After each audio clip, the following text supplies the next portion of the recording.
अक्सर ऐसा होता है कि हर स्टूडेंट अपनी एग्ज़ाम नज़दीक आते ही सब कुछ अच्छे से याद कर लेते हैं, सब कुछ पढ़ लेते हैं, लेकिन जैसे ही एग्ज़ाम देने की बारी आती है तो वे एग्ज़ाम सेंटर पहुंचते ही एंड टाइम पर आधा भूल जाते हैं। फिर लाख कोशिश करने के बावजूद भी कुछ याद नहीं आता है और ऐसे में उनके द्वारा किया गया सारा मेहनत बेकार हो जाता है।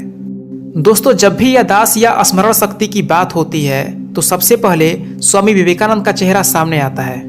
उनकी याददाश्त इतनी मजबूत थी कि अगर वे किसी भी पेज को एक बार ठीक से पढ़ लेते थे तो उस पेज पर लिखे हर एक शब्द उनके दिमाग में छप जाते थे।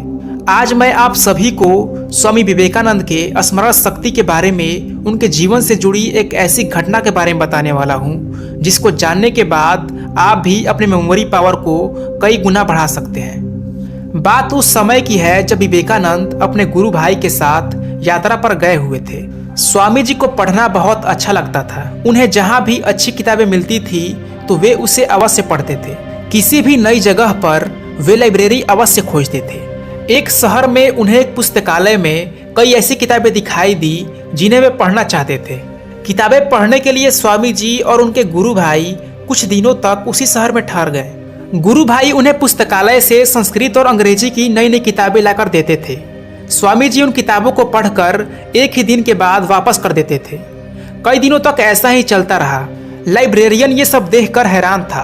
उसने स्वामी जी के गुरु भाई से पूछा कि क्या आप इतनी सारी नई नई किताबें केवल देखने के लिए ले जाते हैं? यदि इन्हें केवल देखना ही है तो मैं यूं ही यहाँ पर दिखा देता हूँ। रोज इतना वजन उठाने की क्या आवश्यकता है?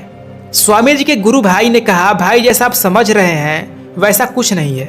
मेरे गुरु भाई इन सब किताबों को पूरी गंभीरता से पढ़ते हैं, इसके बाद ही मैं इन्हें यहाँ पर वापस करने आता हूँ। ये बात सुनकर लाइब्रेरियन ने कहा कि अगर आपकी बात सच है तो मैं उनसे जरूर मिलना चाहता हूँ। गुरु भाई ने स्वामी जी को लाइब्रेरी लेकर आने की बात कही। अगले दिन गुरु भाई स्वामी जी को लेकर लाइब्रेरी पहुंच गए। स्वामी जी ने लाइब्रेरियन से कहा कि महाशय, आप हैरान ना हो, मैंने न केवल इन किताबों को पढ़ा है बल्कि मुझे पढ़ा हुआ सब याद भी है। इतना कहते हुए स्वामी जी ने कुछ किताबें वापस की और उन किताबों के कुछ अंश पेज नंबर के साथ लाइब्रेरियन को सुना दिए। लाइब्रेरियन ये सब सुनकर चकित रह गया और उसने स्वामी जी से इतनी अच्छी याददाश्त का रहस्य पूछा। तो स्वामी जी ने कहा कि अगर पूरी एकाग्रता के साथ कंसंट्रेट होकर कुछ पढ़ा जाए तो पढ़ा हुआ लंबे समय तक याद रहता है, लेकिन इसके लिए एक और बात आवश्यक है कि हमारे मन की धारण करने की शक्ति अधिक से अधिक होनी चाहिए और ये शक्ति ध्यान और अभ्यास से आती है। दोस्तों, जिस तरह से लगातार एक लेंस से सनलाइट को पास कराया जाए तो वह कागज को जला सकता है, ठीक उसी प्रकार यदि कोई व्यक्ति अपने दिमाग को किसी एक चीज पर फोकस करे, किसी एक चीज पर कंसंट्रेट करे तो वो उस चीज को लंबे समय तक याद रख सकता है।